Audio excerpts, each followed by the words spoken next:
സ്വജന സമുദായ സഭയുടെ സംസ്ഥാന വാർഷിക പ്രതിനിധി സമ്മേളനം നടന്നു. കൊടുങ്ങല്ലൂർ ചന്തപ്പുരയിൽ നടന്ന പരിപാടി മന്ത്രി ഒ.ജെ. ജനീഷ് ഉദ്ഘാടനം ചെയ്തു. മുനിസിപ്പൽ ചെയർപേഴ്സൺ ഹണി പീതാംബരൻ മുഖ്യാതിഥിയായിരുന്നു. ചർച്ചകളാണ് ഇതിൽ പ്രധാനമായിട്ടും വേണ്ടത്. ആ ചർച്ചകളുടെ അടിസ്ഥാനത്തിലാണ് പുതിയ ഭരണസമിതിയിലേക്ക് അതിന്റെ നിർദ്ദേശങ്ങൾ എത്തുന്നതും. നമുക്കറിയാം, ഗവൺമെന്റ് മാറി വന്നിരിക്കുകയാണ്.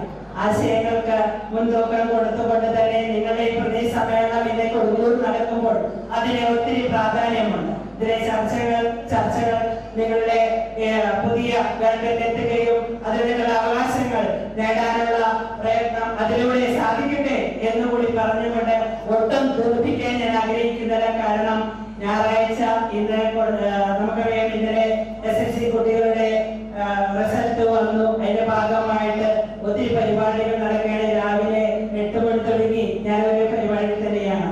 എനിക്ക് തിരിച്ച് അടുത്തതിലേക്ക് പോകേണ്ടതുണ്ട്. തീർച്ചയായിട്ടും എനിക്ക് നേരത്തെ തന്നെ എന്റെ നാട്ടുകാർ കൂടിയായിട്ടുള്ള ആള് എന്നെ വിളിച്ചതിന്റെ ഭാഗമായിട്ടാണ് ഞാൻ പറഞ്ഞിരുന്നു എനിക്ക് ഈ സമയത്ത് എത്താൻ പറ്റില്ല. എന്നാലും ഇവിടെ വന്നു സ്വജന സമുദായ സഭാ പ്രസിഡന്റ് PG സുഗുണപ്രസാദ് അധ്യക്ഷത വഹിച്ചു. സംസ്ഥാന വൈസ് പ്രസിഡന്റ് ഗീത പ്രകാശ്, സംസ്ഥാന vice president PO Vishwambharan, APPS chairman BS Mavooji, സ്വാഗത സംഘം convener TA Sekharan, TA Radhakrishnan, PN Sukumaran, PK Rajappan, PN Mohanan, Shobhana Suresh, KS Ajayan, AN Rajan, MN Manikandan, KV Suresh തുടങ്ങിയവർ സംസാരിച്ചു.